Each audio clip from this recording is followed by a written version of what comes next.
खून की कमी है या मैदे के मसाइल, बहुत से मसाइल का हल ये फ्रेश जूस बाज़ार में बहुत ही महंगा मिलता है। आप घर में बनाएं। आजकल गाजरें भी बहुत सस्ती हैं और चुकंदर भी, तो आप घर में बनाएं, खून की कमी पूरी करें और ये बहुत ही सस्ते में बन जाता है। बिस्मिल्लाहिर्रहमानिर्रहीम, अस्सलाम वालेकुम, वेलकम टू माय चैनल। जी, तो मैंने ली हैं तकरीबन 2 किलो गाजरें और मैंने ली है 2 चुकंदर और उसमें मैंने डाले हैं 5-6 नींबू और तकरीबन मैंने 2 इंच का लिया है अदरक का टुकड़ा। मैं इसी मशीन में ये सारी चीज़ें डालती जाऊँगी और इसका जूस जो है वो निकाल लूँगी।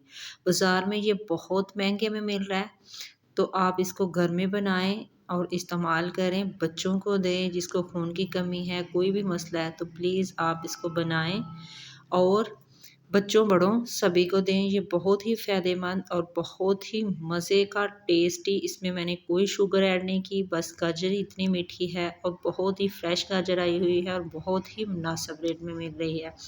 तो आपने बनाना है और कमेंट्स में मुझे बताना है कि ये जूस आपको कैसा लगा। वीडियो अच्छी लगी तो लाइक और शेयर ज़रूर करें, सब्सक्राइब करें और प्लीज़ प्लीज़ मेरी वीडियो को पूरा देखा करें और प्लीज़ मुझे ज़्यादा से ज़्यादा सपोर्ट करें। तो जी, ये देखें जी कितना मज़े का, कितना रिफ़्रेशिंग जूस जो है वो रेडी हो गया है और इसमें मैंने डाला है काला नमक, वो डालें, बच्चों को दें, बड़ों को दें और आजकल बहुत ही मज़े का मौसम चल रहा है, तो आप इस तरह बनाएँ और इसको एन्जॉय करें। दुआओं में याद रखिएगा। अल्लाह हाफ़िज़।